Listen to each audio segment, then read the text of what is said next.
All right, what's up, YouTube? For the last 45 minutes in between videos, me and Simo have been talking. We decided to suck this up and record more. If you guys This wonder what we're conversation has gone places you would not expect. well, if you guys want to know where we've been talking about Chaos Emperor Dragon's little penis, and we've been talking about taking hot loads of burst stream of destruction. So, we actually wanted to talk about the ceiling of Yu-Gi-Oh! And Somehow we circled back to this. oh god, just like the cock and balls. Always remember, kids, when you're watching porn and they take away like her being eaten out, and the next thing you just see is a big giant hairy cock on your screen. You're just like, why the fuck are we doing this to ourselves? And then you realize, oh yeah, I'm here for porn. And then just like, why am I doing this? It's the circle of life. Or the circle of porn. Which is probably more applicable to our audience right now. I can't. Oh my god. So, the ceiling of Yu-Gi-Oh! Well, we were talking about our analytics earlier for YouTube, and this might not concern to a lot of you guys, but we've noticed something with Yu-Gi-Oh! So, my channel hit 55,000 years ago, and we're like, but is that the cap for Yu-Gi-Oh! Though? And then you look over at Cyberknight, you're like, this fucking guy opens packs all the time. And he's got nearly, 198,405 as of this video? He's close to 200. Close to 200. And then what's Simply Unlucky got, like, 300,000? I don't know. I can look. Keep talking. I'll look. 400,000. So, as the cock goes into the vagina. But at some point, you're like, where do all of these fucking Yu-Gi-Oh! Players come from? This was actually something that I heard talking to some of the people, but the hardest challenge of Yu-Gi-Oh! Is getting new players interested in the game. But I don't know if you noticed the Simo, but when you go to a regionals, it seems like there's always new people there that you've never seen before. Am I wrong? And then there's always the group of people sitting in the corner that you've known for ages. And then there's the kid that you play round one that has no idea what the fuck your German Fossil Pachycephalo does, and you have to get out a translation, and then he asks you if the card's fake. Yeah, it sounds that bad. Accurate. So, where the fuck do these new players come from? So, Simo, how old are you? I am 22. Okay, I'm 27. So, I've been in this game competitively this is my 10th year. How long have you played competitively, Simo? Well, I mean, I played competitively up till Dad returned, if you want to call that, like, perfect circle time, and then I was on hiatus. But I've been back for the last, like, after, like, Dragon Ruler format, so, like, 3-4 years, roughly. God damn it, circle jerk. So, tell a dad... Perfect circle jerk format? Perfect, yeah, circle jerk. I remember just like, circle jerk. Fucking Destiny Heroes and shit like that. So, but if you're looking at like Dragon Rulers were a turning point in this game's history.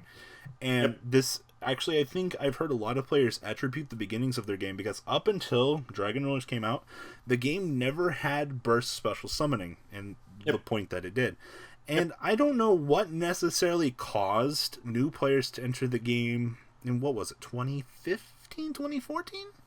Yeah, like hat format? Yeah, but what forced players to enter into the point at Dragon Rulers? Because Dragon Rulers weren't fucking cheap. Not by any stretch of the imagination. Yes, they were rares. Yes, they were all, widely available. But we had a major influx at that particular time. And a lot of the current player base from that time is still floating around. And, well, Simo, tell me...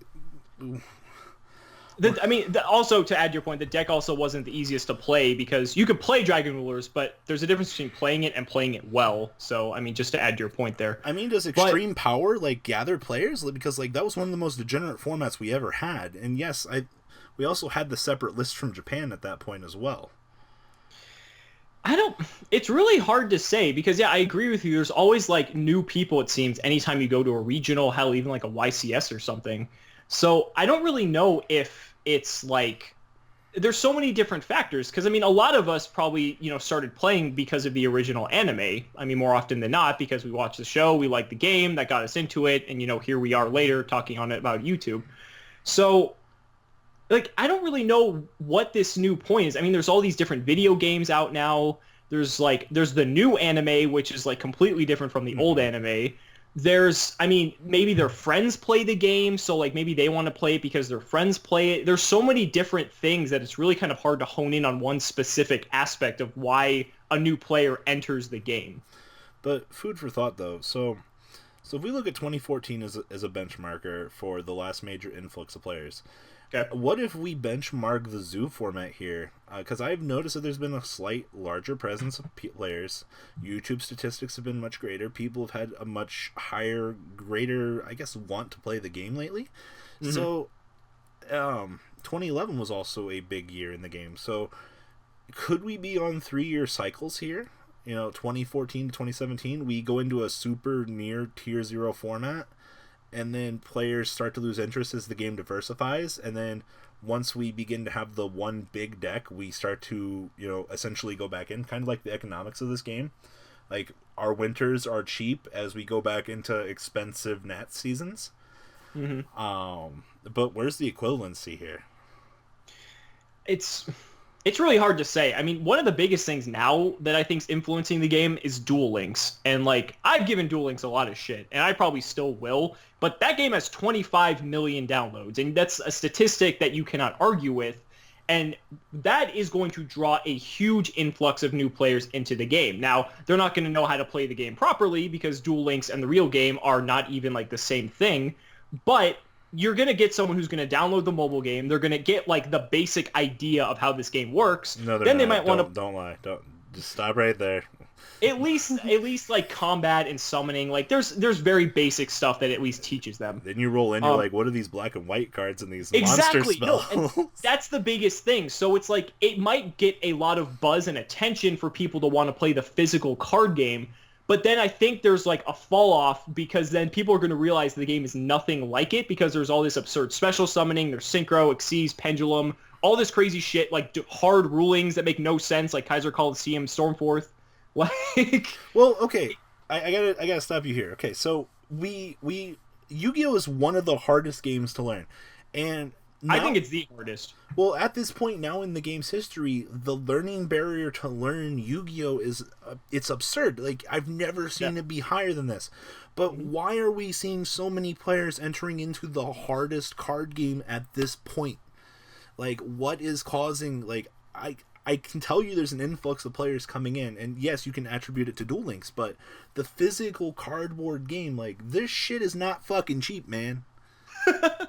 Did you purposely have that ready? No, actually, this is what I pulled from a box today. It's still sitting here. I even have little Robbie tokens. See? But no, like, explain this to me. Like, having to explain to a new player that I can overlay and make 4 different of these in a turn is fucking absurd. Yeah, it is. Like, your ceiling, it's... What makes a player want to learn this shitty game? You know what would be interesting? Because I don't know. Like, I'm trying to, like, attach some logic to it, and I honestly don't know. What I think would be interesting is to go to, like, a regional and, like, ask people, like, what got you into this game? Because the 90%, best way... 90% of them will say my friends. The 2% that are females at the event will say they're there because of their boyfriends. All right, good conversation talk. No, like, honestly, the number one reason I've heard from players is because you'll get the occasional I watched the show, I'm here, or the I came with my friends. And, and that's actually attributes to the number one reason why people quit this game is because they just either don't have a local that supports it anymore or their friends just quit. Yeah. I mean, word of mouth is one of the most powerful things when it comes to anything. I mean, especially when it comes to business, which, Yu-Gi-Oh! Is a business in one form or another. And when you have a whole group of friends playing this really awesome card game that you're not, that kind of, like, there's this whole kind of, like, groupthink mentality that's like, you feel kind of left out because all your other friends are having fun and you're not. So maybe you just want to learn to see what it's all about, and, you get addicted to the cardboard crack, and now, you're... I can say from personal experience. One pack is all it takes. No, dude, obviously having a locals and having a player base, like, most of my friends played Vanguard for the longest time, and, like, I still played just by myself for events, but, like, it definitely helps having a group of people you can sit down with, and be like, all right, let's play cards. But, however, when all of your friends are assholes like mine are, and they're like, Robbie, I can't afford Yu-Gi-Oh! You're like, I'm only buying one Zoo Core, you fucks!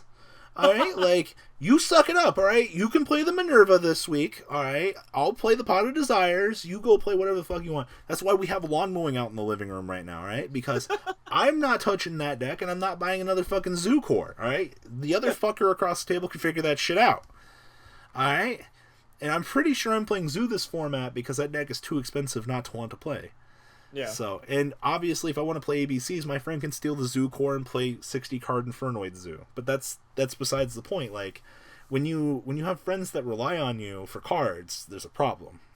Yeah. No, I agree, because you make a good point with the friends, because the group of guys that are at my locals, it's every time I go there, it's always a good time, just because we're all playing a game that we all understand. A good time.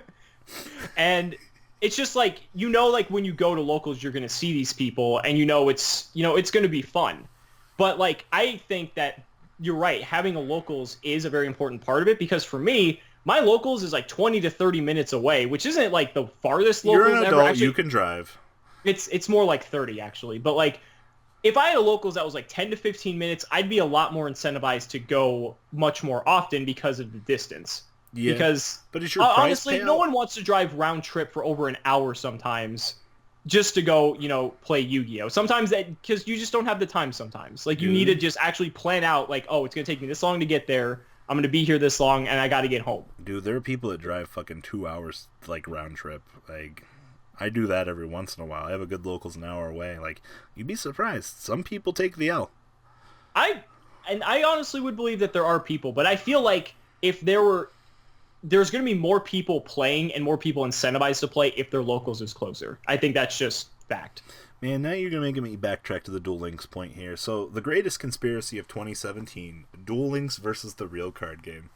Oh God, this is where I could split the video. Yes. Okay. That's not all, folks. Please subscribe if you enjoyed this video. Please check out my Cardfight Vanguard channel, VanCole40. You guys will get an insight on our playtesting sessions. And please check out the Zodiac Duelist TV Twitch stream. That way you guys can follow the House of Champions and MCole40 interactions. Please check out MCole Games for all of your guys' trading card game needs. And if you guys enjoyed this content, please check out my Patreon in the description.